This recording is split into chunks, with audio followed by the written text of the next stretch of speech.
PhD ব্যাপারটা অনেকে বোধহয় জানেন বা অনেকে হয়তো বোধহয় জানেন না। আমি নিজেও জানতাম না। আমি নিজেও আরকি খুব রিসেন্টলি শিখেছি। যেটা হলো যে এটা হলো কিছুটা আরকি চাকরির মতো। সাধারণত এই প্রোগ্রামটায় যারা হচ্ছে গিয়ে এপ্লাই করতে চায় বা যারা এপ্লাই করলে হচ্ছে গিয়ে তাদেরকে হচ্ছে অ্যাপ্রুভাল অফার লেটার পাওয়ার একটা সুযোগ থাকে। তাদের জন্য প্রোফাইলটা আসলে কেমন হতে হয়? রিকোয়ারমেন্ট গুলো কি থাকে? আচ্ছা। তো এইখানে পলিটিক্যাল সায়েন্সের মানে mostly focused on comparative politics বা ইন্টারন্যাশনাল রিলেশনস কিছুটা ক্ষেত্রে। আর পিএইচডি ব্যাপারটা অনেকে বোধহয় জানেন বা অনেকে হয়তো বোধহয় জানেন না। আমি নিজেও জানতাম না। আমি নিজেও আরকি খুব রিসেন্টলি শিখেছি। যেটা হলো যে এটা হলো কিছুটা আরকি চাকরির মতো। তো আপনাকে আরকি আগে খোঁজ নিতে হবে যে এখানে চাকরিটা কেমন? এখানে চাকরিটার সাথে আপনার পড়াশোনা সংযুক্ত এবং এই চাকরিটা বা এই পড়াশোনাটার ক্ষেত্রে আপনি কি পারফেক্ট ফিট নাকি না, এটা হলো সবচেয়ে বড় কনসার্ন।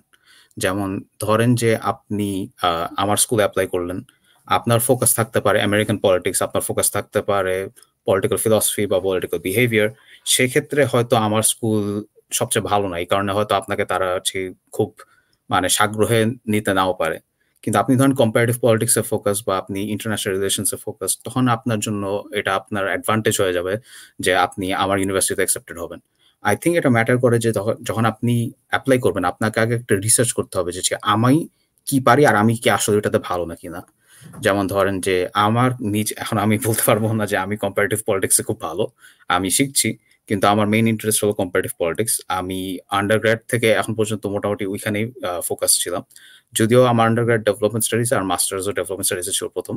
আমার 2nd মাস্টার্স ছিল ওহাইও ইউনিভার্সিটির পলিটিক্যাল সায়েন্স ডিপার্টমেন্টে এবং সেখানে আমি কম্পারেটিভ পলিটিক্সে আরকি ফোকাস করি।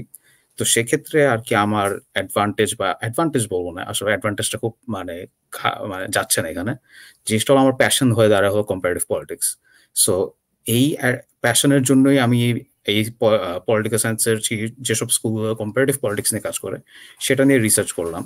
সো সেটার রিসার্চের বেসিসে যেগুলো ইউনিভার্সিটি এসেছিল সেটার মধ্যে অন্যতম ছিল বিংহ্যাম্পটন। তো আমার অন্যান্য ইউনিভার্সিটির সাথে এই ইউনিভার্সিটিতে এপ্লাই করা হয় এবং অ্যাপ্লিকেশনের পরেই আমার আ একটা লং টার্ন নেয় এবং হয়ে যায়। এরপরে আরকি আমার এখানে পড়তে আসা।